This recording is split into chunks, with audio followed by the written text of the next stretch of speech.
Welcome to Insights from the Couch, where real conversations meet real life at midlife.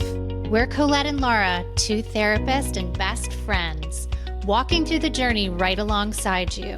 Whether you're feeling stuck, restless, or just unsure of what's next, this is a space for honest conversations, messy truths, and meaningful change. And our Midlife Masterclass is now open.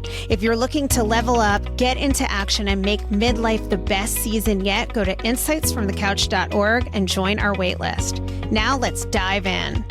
Hi guys, welcome back to another episode of Insights from the Couch. We're going to dive into today a very important, little understood topic that might be affecting your life and relationships. I'm talking OCPD. Not to be confused with OCD, we're going to differentiate. This is a personality disorder, obsessive-compulsive personality disorder. It often goes undiagnosed and it can wreak havoc, in particular on relationships. So we're going to tell you what it is, signs that it may be a factor for you or a partner, and what you can do about it. I'm cringing a little bit at the term personality disorder. I just want to. I'm not. I am, because I feel like personality disorder, I always think of like borderline, histrionic, narcissism. I know, but they're not like pretty terms. And a personality disorder, I think, is like best understood as a pervasive style that runs through like multiple areas of life and is really just a lens that's applied holistically to a person's life. Okay, let's break that down. First of all, I agree with you. I'm like, because this one is close to me. But personality disorder, the terminology is pathologizing. It's shaming. Yes. I mean, the word disorder implies something's really wrong with you. So let's destigmatize that, because what you're saying is valid, and I think is a different way to look at it that people don't realize. We typically do think of narcissism and borderline and some of these more well-known personality disorders, but that's just one group, as you well know, cluster Bs, and we're going to talk about some of that on another episode. We should do a whole cluster B episode. Let's do cluster B, baby. I'm all for it, because that's the stuff that people mostly talk about. But what's important to know about what we've been calling in the DSM, which is the book, the Diagnostic Statistical Manual that psychiatrists, psychologists, therapists use to diagnose what's happening with a client or patient. The reason we call something a personality disorder is that it's what we call egocentric, meaning that you inhabit that way, that lens that you're talking about, Laura. The way you see and move through the world feels right to you.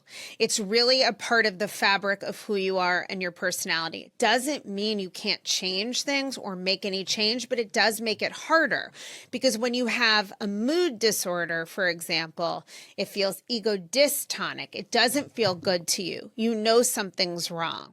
You're depressed. You wish you weren't depressed, even if you can't climb out of it. You wish you weren't so anxious. Or in the case of OCD, obsessive-compulsive disorder, right? People know that those intrusive thoughts aren't good. They wish they could go away. They know they're irrational, but they still struggle with them. So this is something that's really rooted in identity. OCPD.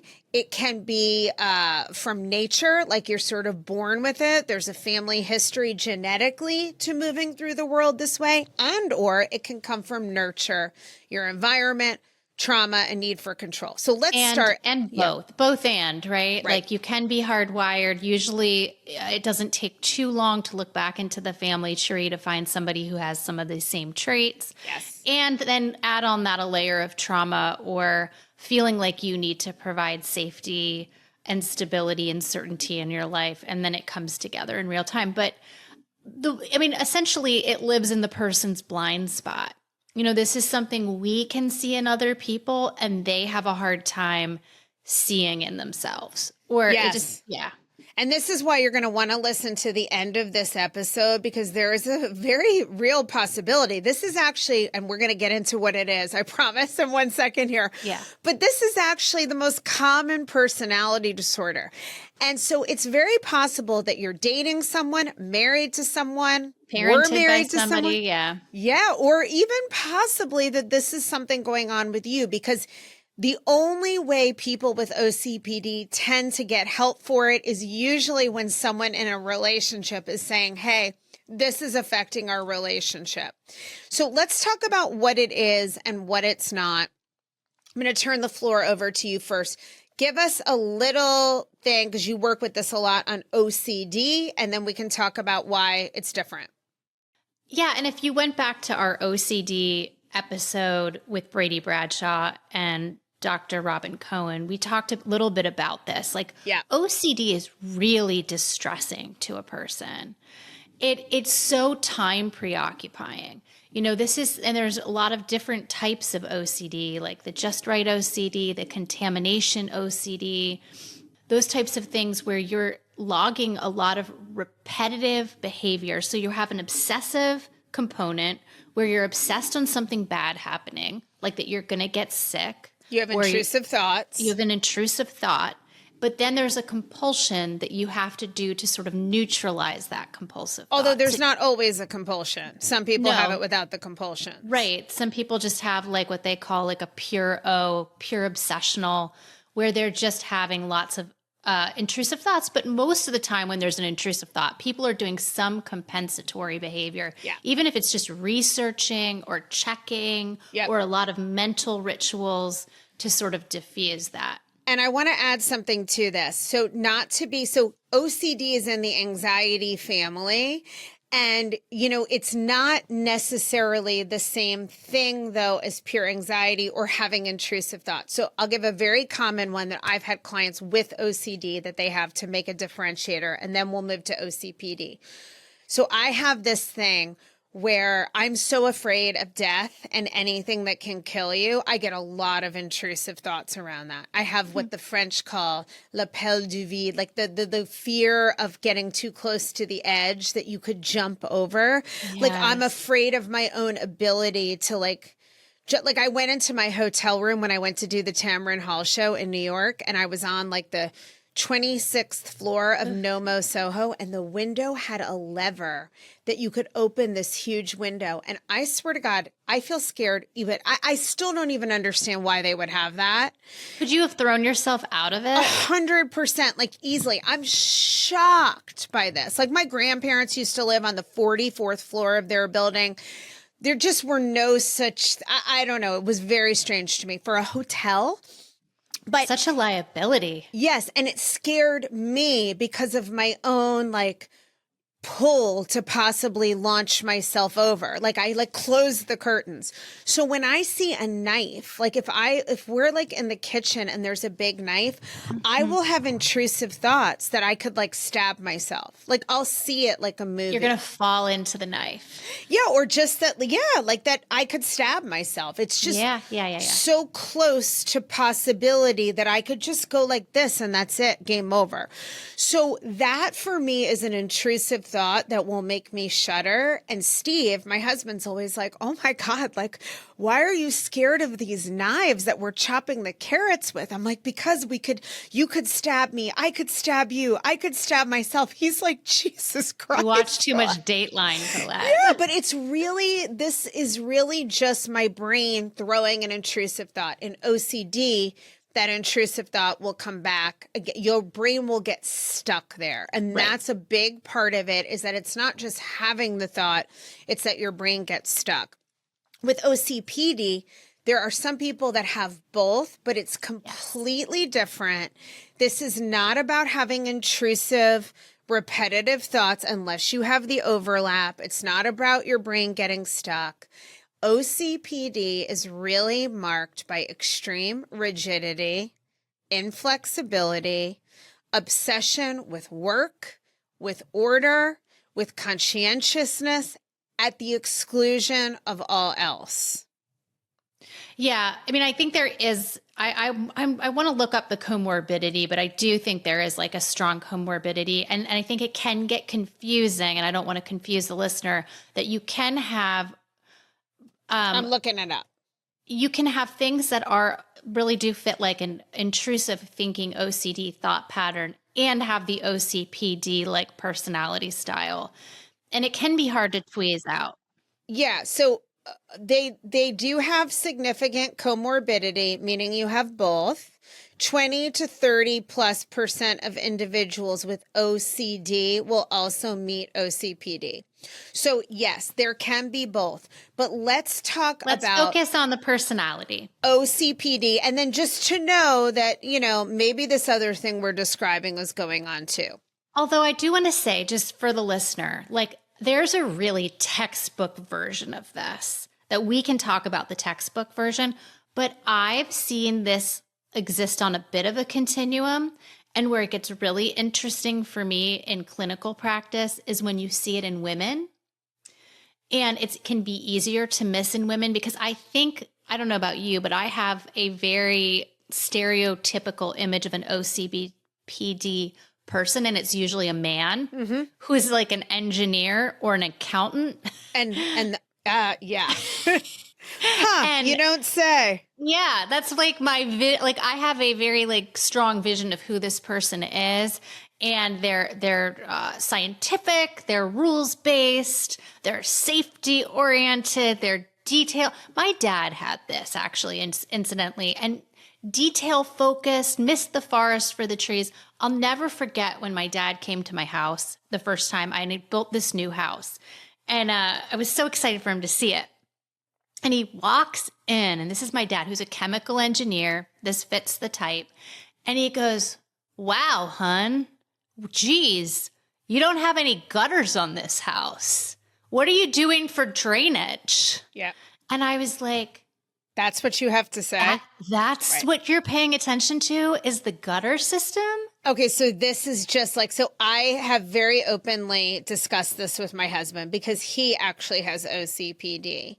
And in fact, I do want to read the criteria so people can start to think about if this applies to them. But just to play off that, well, let me read the criteria first, and then I'll give an example. Okay, the core features of OCPD. It tends to revolve, as I said, around control, perfectionism, and rigidity. Common patterns include preoccupation with rules, lists, order, schedules, and structure.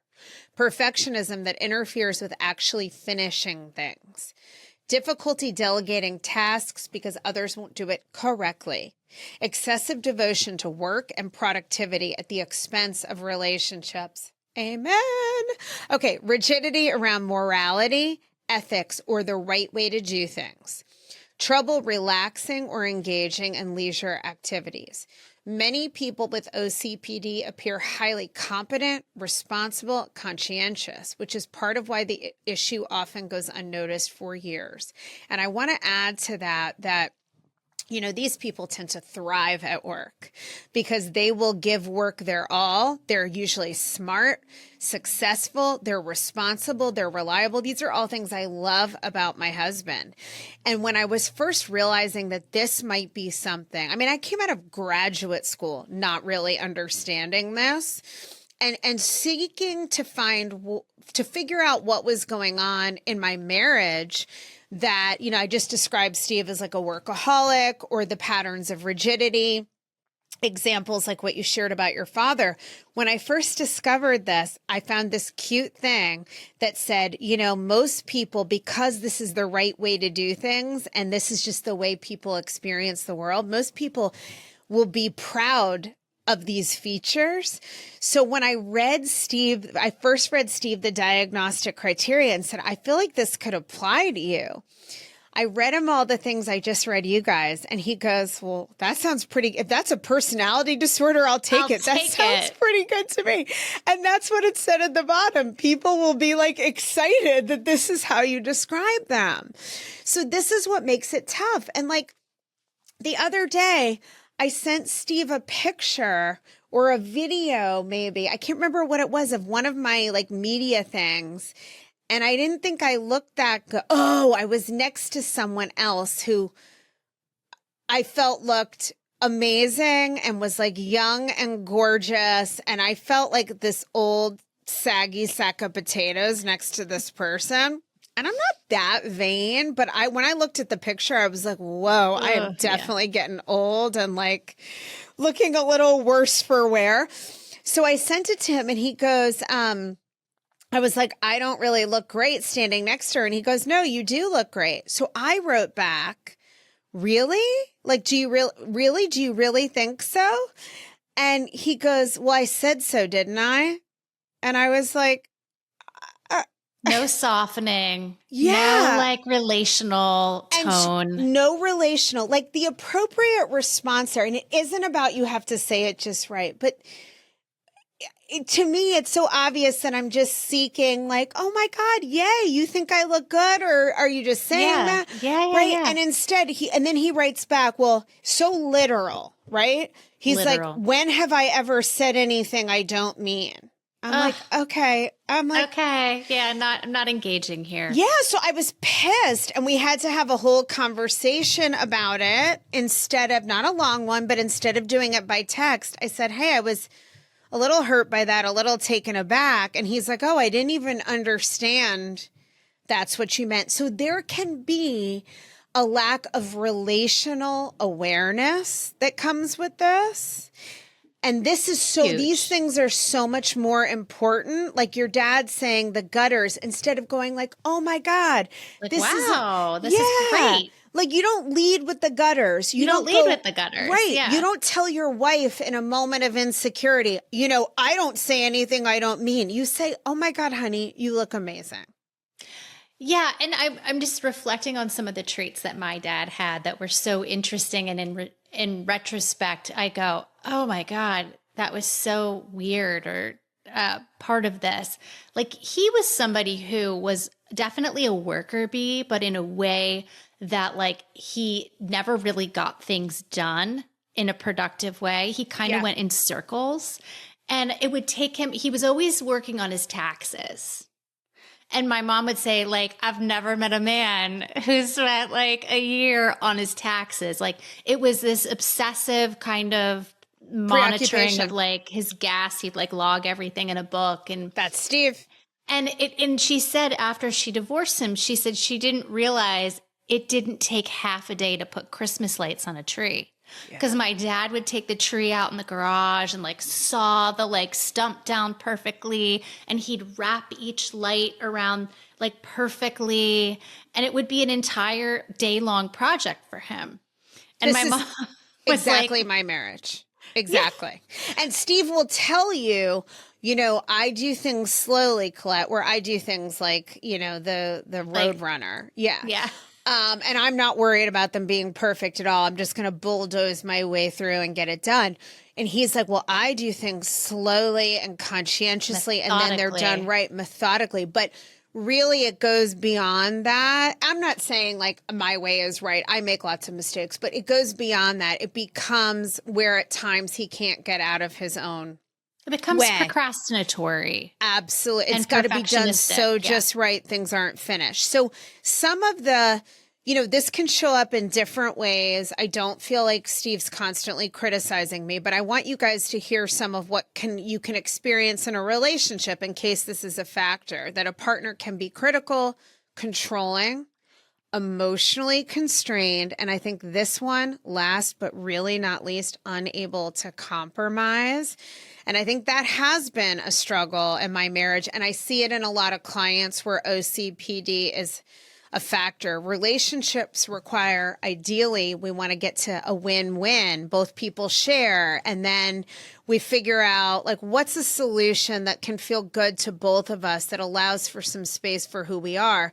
And because OCPD is so rigid and hardcore and right and wrong, it's really hard to be relational, which requires living in shades of gray and nuance, and nobody's right and nobody's wrong. So there's a relentless high standard, which can leave another partner feeling like it's parent-child and they want to parent-child. Yeah. Do you see that for sure? Oh, I see it for sure. I have a client who won't let his wife, well, he'll let her, but it will be like uncomfortable for both of them. if she drives or if she tries to do the wash, because there's a right way to do both of those things, so that becomes very parent-child, when you're micromanaging the way the other person loads a dishwasher or, sorts the lights in the dark. Right. And really hard when you're hearing these things constantly where, you have your own way of doing it. And it can be that I think we can all have a little bit of that, like, oh, here, do it. Yeah. Yeah. Or like, here, do it like this. Or we think we've got something figured out and we want to share. But in a typical healthier relationship scenario, you might give feedback like, hey, thanks for sharing your better way of doing it, but I prefer to do it my way. And then that's the end of it. With OCPD, someone's going to struggle to tolerate that you would not adopt their superior methodology. And let's also talk about, so that's like the very practical sort of day to day, but there's this like moral scrupulosity piece, which is really interesting.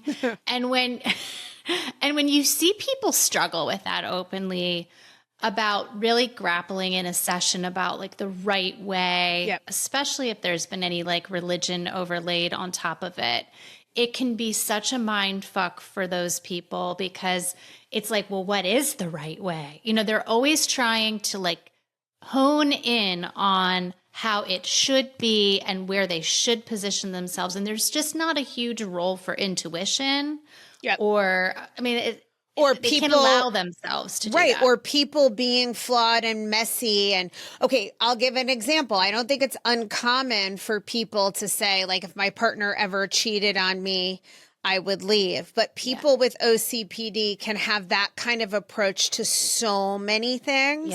Where if anyone ever did this, that's it, I'd be done with you.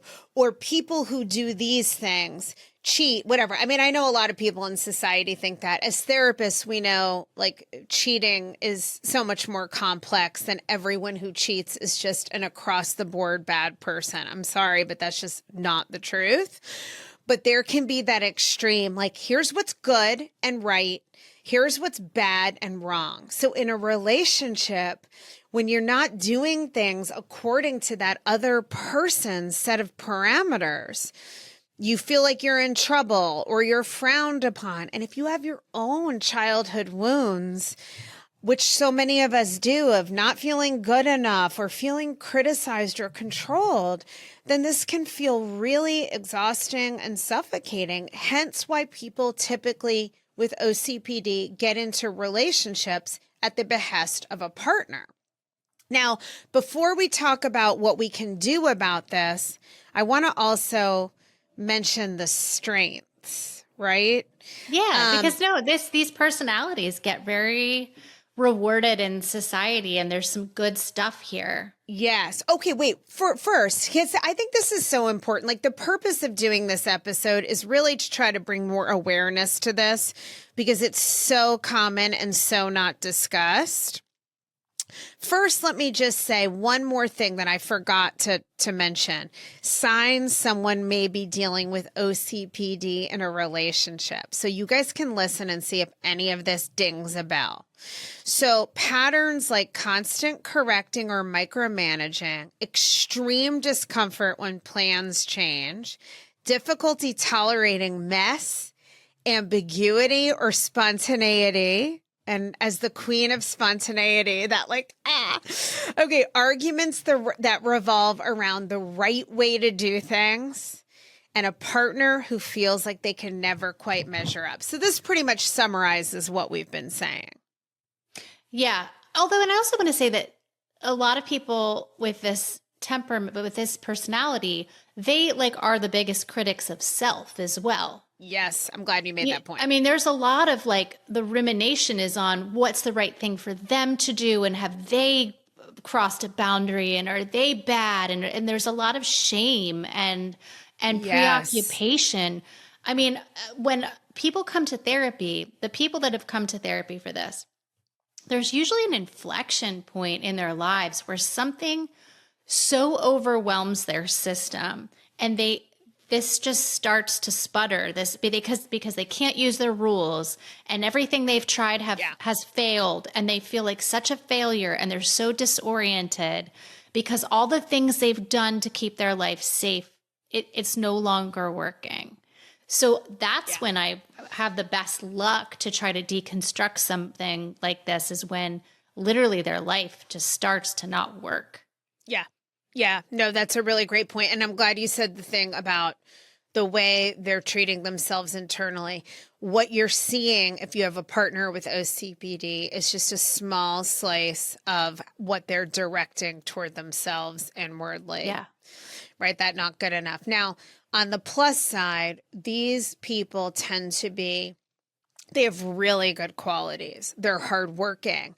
They're reliable. They tend to not cheat on you, right? This is the least likely group to have an affair, They're to loyalists. betray you. Yeah. They're loyal. If you're married to them, they take that seriously. They're not going to get a divorce. They're responsible. They're attentive to detail. They're conscientious. They know their way around a spreadsheet. They save money. They hoard. I mean, there is a hoarding piece of this we didn't talk about. They have a really hard time getting rid of things. This is also a group that researches the hell out of everything they purchase. They can waste so much time on the most inane purchase, just researching. We got a new TV and there was a lot, like, I was like, just buy whatever. Just buy one. Yeah. And he's like, let me read you the description. I'm like, I don't care. Who you cares? pick. Yeah. Yeah. I just want to watch my show. I don't give a shit. Does it play sound?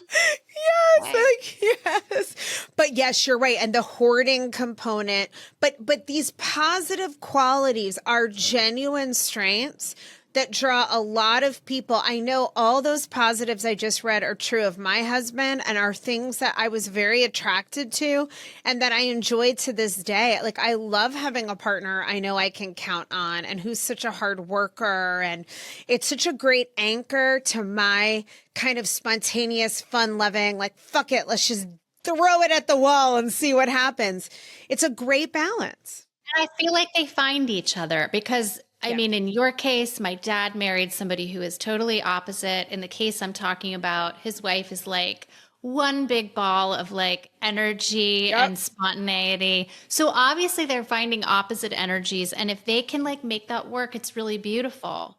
But sometimes it can be like really, really frustrating. Absolutely. Absolutely. And it is, I'm glad we're making this point because relationships are a system. And they seek balance.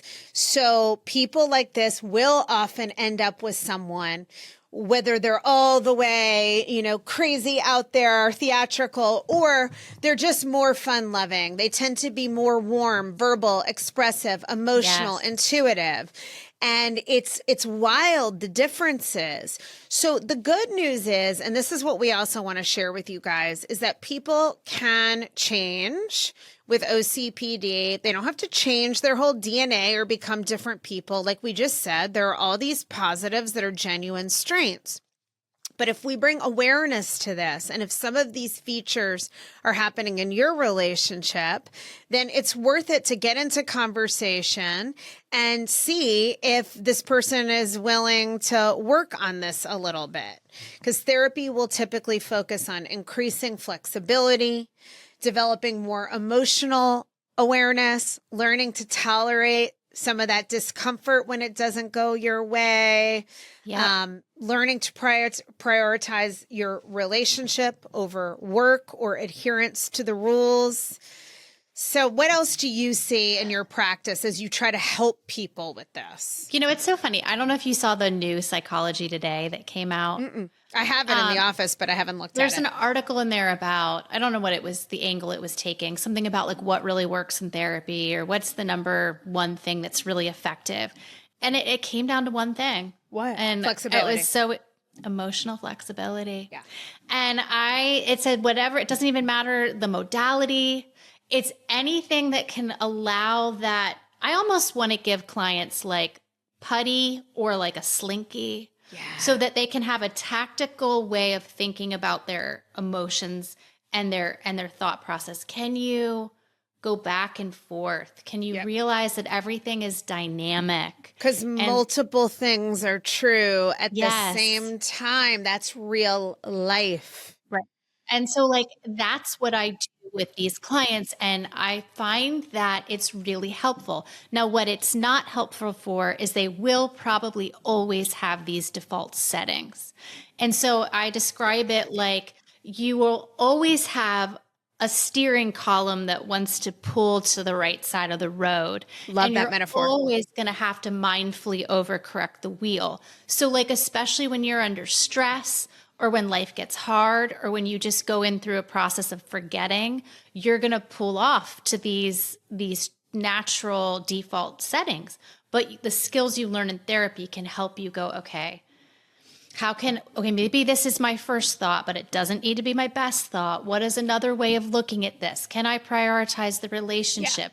You know, and so it's just a work in progress, but I do think this can improve. Although I do think there needs to be like a loving acceptance for that. This is kind of how you're wired. That's what I've done. That's what I've done. Like I've had to realize, and this is where, even though we don't love the name personality disorder, this is where it can be helpful. This is the point of diagnoses, is that it brings awareness to, okay, this is what's going on.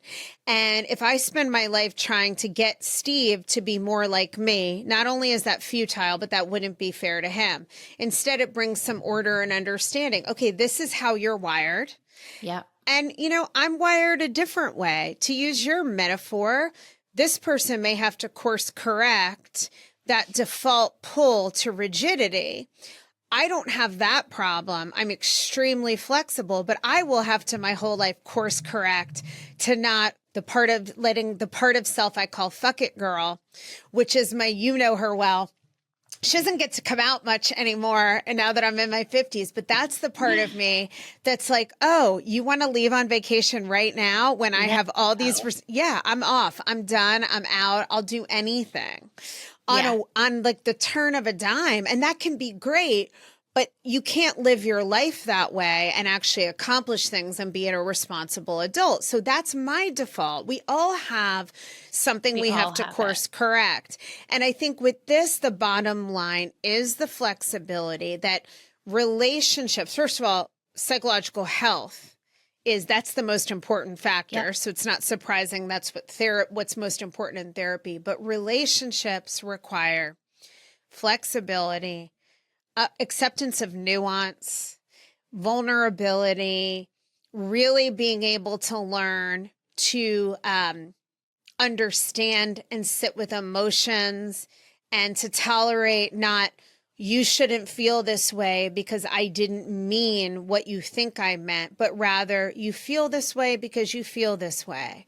And I feel this way because I feel this way. And let's accept one another and be connected in it without causing damage to our relationship. So if this is happening for you, you know, this is something that it might be worth bringing attention to, you know, either listening 100%. to. Yeah. And I think you're talking like, I think relationships are so good for people with OCPD because it's better. It's better for the person with OCPD because it's forcing growth and because the worst thing is you let these people sort of go off on their own and they really do sink into a very rigid 100%. place. When I met Steve, that's where he was after his divorce. Yeah. And I watched my dad after his divorce go down really strange rabbit holes. There was one, and the hoarding piece runs in my family, which I have the opposite of that. Thank God. I have the throwing out.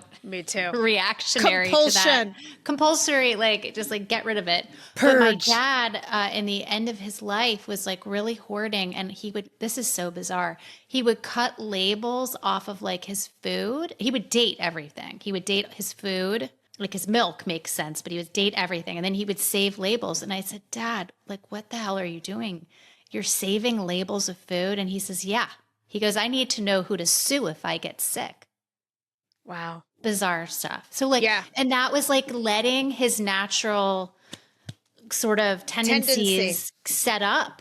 And kind of start to take over. Yeah, metastasize. Yeah. And along those lines, before we end, let me just say that, in some ways it may be really great for a relationship because the person with OCPD is forced to grow and stretch a little if they're willing.